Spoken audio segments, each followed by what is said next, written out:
talking about the RB dead zone. Now, it always seems to kind of be moving back. So it used to be like really rounds 3 through 5.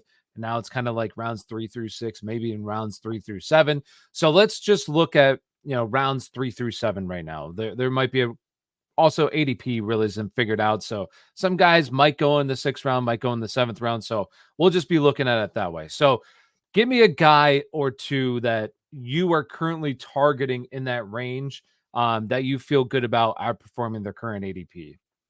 Well, I don't want to spend too much time. One guy that I'm really targeting, and I don't know why he's going outside top 15, is Alvin Kamara. Like I don't want to spend too much time on that. We've covered and I've talked about this extensively. This is a guy that's historically been a top 10 guy. So I think by the time we get to closer to the season, his ADP will go up a little bit. So I'm gonna talk a little bit more about maybe some guys that are more fringe. Kenneth Walker is a player that I've been advocating for the last couple of years. He hasn't really finished where we wanted to see him, right? He's been like RB18, RB19 in back-to-back years. But this season, there's a new offense in Seattle, and they're going to be going a little bit faster pace than they had with Pete Carroll. And the running backs, right? They weren't really known for catching passes in Seattle, and this is a change that's now going to be happening. So supposedly, pass catching is going to be at a premium for these backs, both him and Zach Charbonnet, and I get it. Like a lot of people are going to be like, yo, Zach Charbonnet's in there. He's going to take carries away. I could see that. But now if the offensive line, which has gone through an overhaul as well, if they can perform better, Kenneth Walker's a home run hitter. He just needs 20 touches. Yeah. And he's going to be 100 yards. He's going to be 15 plus fantasy points for your team. So for me, I'm looking at Kenneth Walker. And then I'll talk about another one later. You agree with Kenneth Walker or no?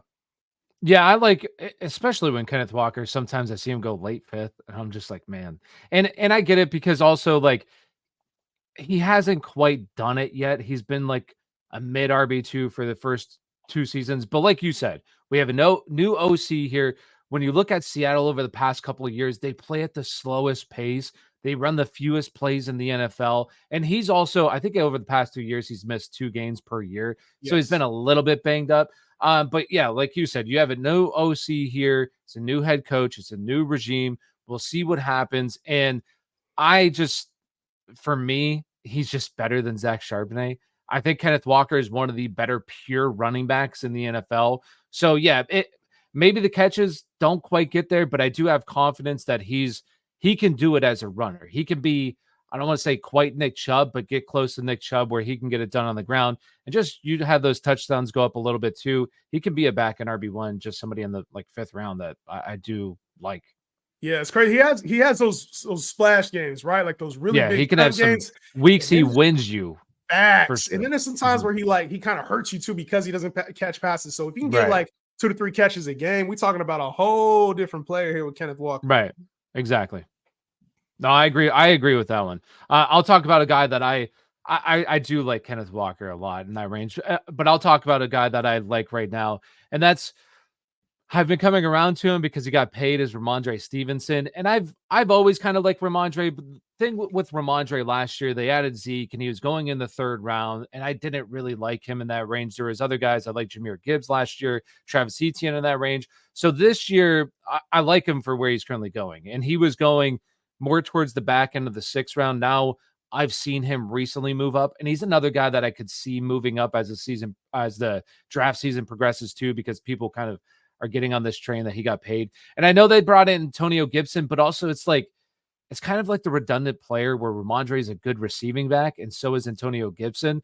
So why would they move off of Ramondre in that area when they also paid him? And we've seen him 2 years ago. He was a top 10 running back on a bad offense, and this offense probably is not going to be very good. I mean, who's the wide receiver 1 here? So I feel like he could be one of the league leaders in terms of targets and catches at the running back position, just because they don't really have guys in the receiving game. So I like Ramondre just based off of volume. I think he's going to see a lot of volume and maybe the touchdowns aren't there, but like in a full point PPR league, I feel confident about his role as a receiving back. So I like Ramondre. I've been coming around to him in the 6th round-ish.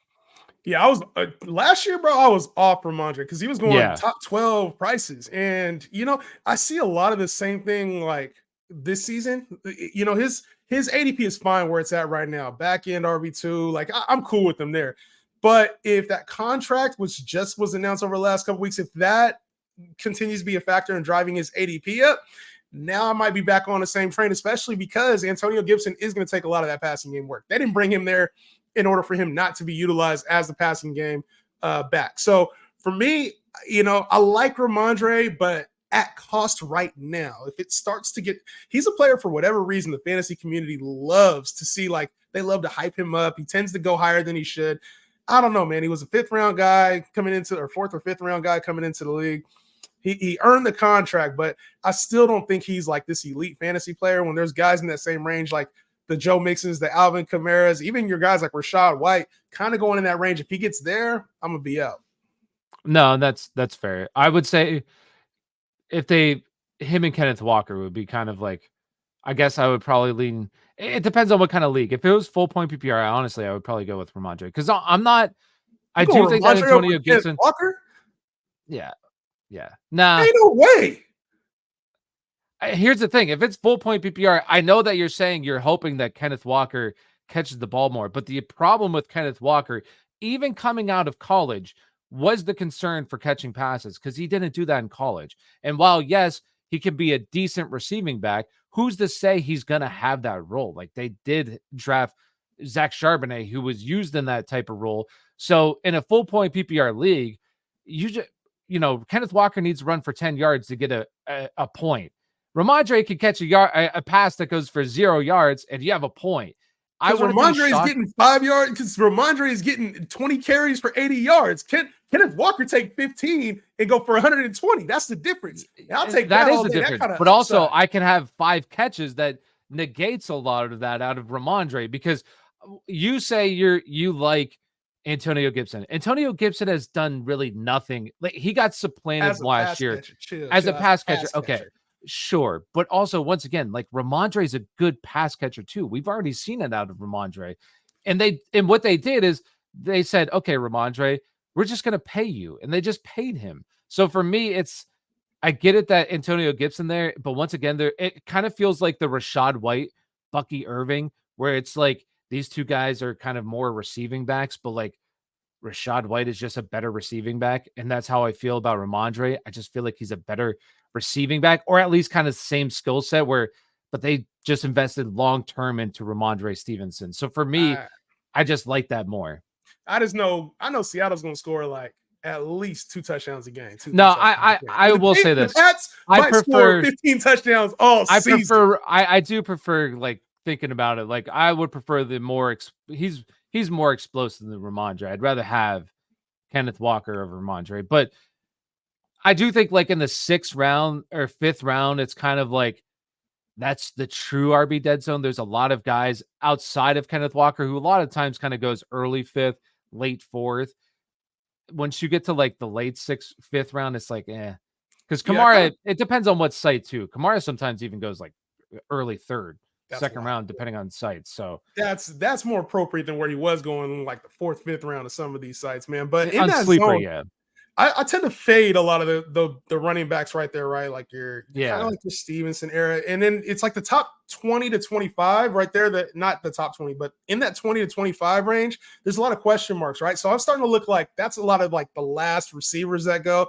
So one of the running backs that I've been taking a lot of after I've grabbed my receivers in either one really good elite running back or maybe 2 elite running backs. Now I'm taking a guy that we kind of, the same thing as Ramondre Stevenson, right? Last year, a little overhyped, but then came into, he still played decent, but Tony Pollard, right? This was a guy that, for whatever reason, jumped up to like the top 5, 6 running backs at one time last year in PPR leagues, at least as far as ADP, which is wild to me. And he finishes the RB14, which is like, if you look back at it holistically, like that's a good finish for a player, but we took him just too early. So now like he's Bijan. going as just like Bijan, same thing. Now he's going as the RB26. And there's a lot of value for me on this Titans offense that's probably going to be a lot better. Probably going to be using him exclusively in a receiving role, which in Dallas, we saw that's a strong suit for Tony Pollard. So I know Tajay Spears, there are a lot of people excited about what he can be or what he could potentially be.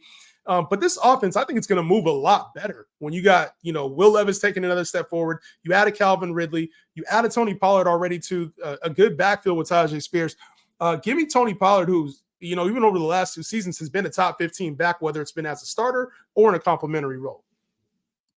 Yeah, for me, I'm not very I'm not really interested in Tony Pollard at cost. And for me, it's because I just rather I prefer if I'm gonna take a piece of that team, I'd rather just take the backfield. I'd rather take Tajay Spears, who probably goes like usually it's 2 rounds later, usually typically in like the 9th round. Now I understand that they did bring in Tony Pollard, but what I will say is that the efficiency, which obviously what happens with running backs is like running backs who aren't really suited to be an every down kind of guy and a true bell cow, the efficiency comes down. And that's exactly what we saw in Tony Pollard last year. So if he's able to just take a little bit of the workload off, which I feel like they're probably going to do with Tajay Spears here, that efficiency may go back up. But also, I was a big fan of Tajay Spears coming out of college. So I like what he can do. And last year, you also look at him, he caught over 50 passes last year. Like, here's a good receiving back and one of the more efficient receiving backs in the NFL last year. So how I look at this is like,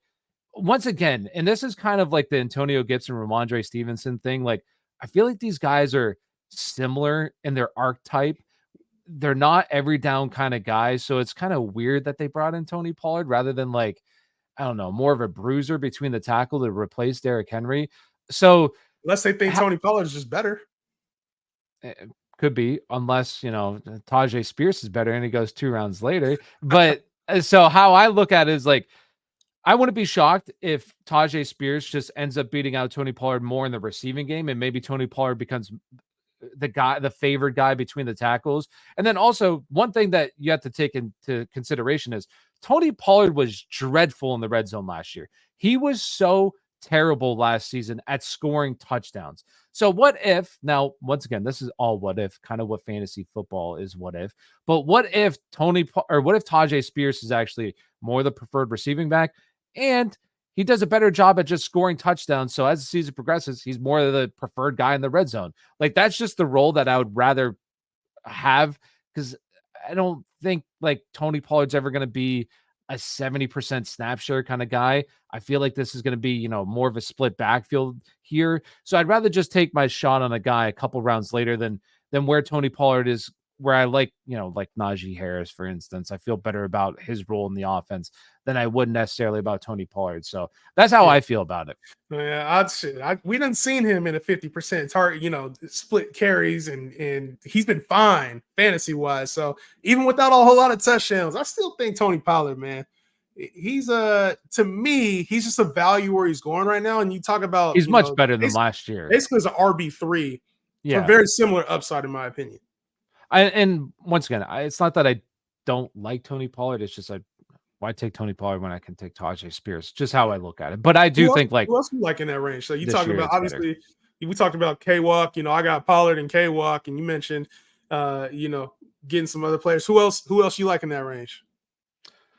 For me, I mean, those are really the guys that I kind of target, but I guess I'll go with a guy. It's not necessarily I love him. I'm starting to come around to him quite a bit, and that's James Cook. And the reason why I'm starting to come around to James Cook, once again, I don't want to say I'm targeting him like every single time, because that's a good round, in my opinion, too, for the wide receivers. I like a lot of the wide receivers that are going in that range. But if, say, I go heavy on wide receivers and I'm sitting there and I'm looking at the running backs, I do like James Cook. And the reason why I like James Cook is as long as this is a PPR league, we have a guy who we see this all the time, where if there's not a true wide receiver one, a number one target in the offense, what happens with the targets is they get spread out across the board. And the guys who actually see the biggest uptick are actually the running backs. And for me, they did draft, Ray Davis, who I think will be more involved and kind of take on that Latavius Murray role. But where you want the most valuable touches in fantasy football for PPR leagues, once again, are guys who are going to see the receiving work, and then also guys who are involved in red zone. Now, biggest question with James Cook is you just have Josh Allen there, who's just basically one of the best goal line backs in the NFL, really. So it's just how many touchdowns is he going to get? But I do feel confident that looking at last year, he was a top 12 back in fantasy football. Now his ADP was better than where he's currently going. But another guy that I just feel like will be one of the most targeted running backs in fantasy football, just because there's no true number one guy outside of Dalton Kincaid, who I think will be probably the number one target in that offense, but like no true really number two playmaker here. And I think that guy is probably going to be James Cook for them this season. I just look at James Cook, man, and I guess I can see the excitement. He was top 12, but this is one of those things where I think, we talked about season long in points per game, and I'm sure we'll get to that on another episode at some point. But I think this is one of those cases where the season long ADP is going to affect his draft stock and make him drafted a little too high. James Cook is a good back, but we saw like after Joe Brady took over last year, after Ken Dorsey was out, it was like they started using him in the passing game and then they just stopped. It was weird. For like a 3-game stretch, he was seeing like 4 to 6 catches a game. And then after that, it was so inconsistent. And I think you mentioned it, talking about how Josh Allen's using the red zone. They brought in a guy like Curtis Samuel now who could be used at the line of scrimmage. To me, and then you got Dalton Kincaid who's expected to take a leap up in this offense as well. I just don't really see it for James Cook, especially you talking about Ray Davis coming along. That's a guy that could take some work away from James Cook and some time on the field. Whereas the team had Leonard Fournette and they were trying to work out Damian Harris before he got hurt. Like it's just Latavius Murray. There's been a whole bunch of other backs there who aren't really competitive. Ray Davis can come in and actually some work. So I don't like James Cook as much as everybody else in that range because he's going around like Rachaad White, Joe Mixon, Alvin Kamara. You talked about Ramondre Stevenson. I think there's guys with higher upside there than James Cook. To me, maybe if you like the floor for the pass catching, but he ain't gonna get no touchdowns. And if he loses some of the receptions, it's a wrap for his value. No, 100%. But I will say, I think he was like 3rd or 4th in the league in rushing yards. I just think that there's definitely value there with him, and I don't see him like losing a bunch of it. But there are some guys that, once again, ADP's kind of, we'll see where players end up going. And Rachaad White does go around usually a little bit earlier, but if he is there, obviously him. But yeah. So, did you talk about a guy that you didn't like in that range? A guy that I don't like. I haven't talked about a guy that I don't like in this range yet. A guy that I don't like in this range. It's for me, it's tough because everybody sees my face and whatever, and they're like, this guy's a Najee stan, right? There are a lot of people that know me on TikTok or seen my YouTube videos. They know that, I've been kind of a Najee advocate, but the guy I don't like in this range is Jaylen Warren. And to me, he's RB, RB 25 to RB 30 range, depending on where you're at. This is a guy that's going ahead of some starters, some starting running backs. And I get, he has upside and he looks the part when he's able to get a lot of touches and he can make chunk plays happen. But this is Najee Harris's backfield. And you guys got to understand, like Arthur Smith is already Jekyll and Hyde for fantasy football. We don't know what's coming, but this is a guy that likes to play power football with his running backs. And I think Najee Harris is going to see a major uptick in red zone efficiency. I just think overall, in general, this run game is going to look better. Jaylen Warren is a scat back. He is a complimentary back, and we're drafting him as a starting caliber back. And to me, I think some people think he's going to take over the backfield, which I don't. There's no way. I don't think that will ever happen. No way in hell. No. And like some people think Najee, they think that here, and here's the problem is people thought this with Tony Pollard too, is they thought that Tony Pollard was better than Zeke. But what happens? Like you give the guys that aren't just built like a truck, you start to give them more volume, and what happens? The efficiency goes down. And they're not as explosive as they once were. And I think that's exactly what would happen with Jaylen Warren. So I do agree with you. I think why some people do like him is just because the receiving upside with him and how he's checked the ball down a lot. And you look at the Steelers really like later in the season, you look at them and say, well, there's a lot of tough games on the schedule for the Steelers later in the season. So you wonder how much, if Najee's more used, as an early down back and Jaylen Warren's like a third down back, like, how's that going to work later in the season? But I do agree with you. Like, I don't feel like Najee's never going to not be the lead guy here. I mean, it's not going to happen. He was 1,000 yards last year for as trash as Najee Harris was. He's 1,000-yard back last year. He had 8 touchdowns. It's like, it's going to be a lot of the same for Najee Harris. And that was with him dealing with the plate in his foot for the first 5 weeks of the year. Yeah. Like, I just think a lot of people have short-term memory when it comes to Najee. He gained weight. Offensive coordinator was bad. Quarterback situation was terrible. Like everything that could go wrong went wrong. And I think this year, they invested in the offensive line. I think things should be much better for the Pittsburgh Steelers this year. Shit, I'm with you, man. I just don't think it's going to be Jaylen Warren the beneficiary. That's how I got it. What about you? No, I mean, a guy that I'm really avoiding in that range.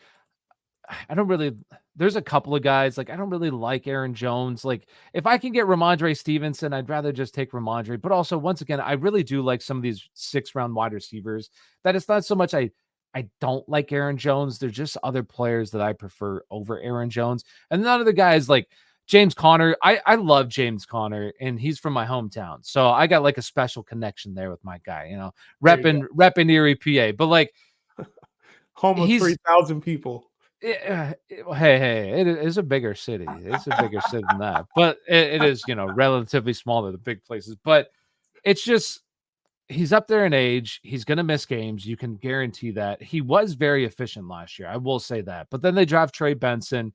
I think Trey Benson is going to be involved in this offense. And then what happens, James Conner goes down midseason, has to go on, short-term IR, spends the 4 weeks, and Trey Benson is just electric, and he looks really good. And he's a young guy, and he's definitely the air replacement for James Conner. What if when you need him the most, James Conner, second half of the season, he's starting to lose quite a bit of his workload to a guy like Trey Benson that they just drafted in the 3rd round. So I love James Conner. I love the player. I think he's has been throughout his entire career, just a very underrated running back for how good and efficient really he is.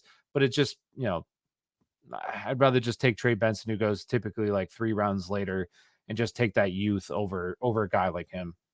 I think a lot of people were excited about what James Conner did efficiency-wise last year, and I think another tabled topic is efficiency, and I think how it's a little overvalued in fantasy sometimes. For real football, I think there's gems there about how a player played in the past season, but I think when it comes to real football, we look at the efficiency that that James Conner had, and now we're looking to overdraft him, I think, this year when this team has youth movement written all over it.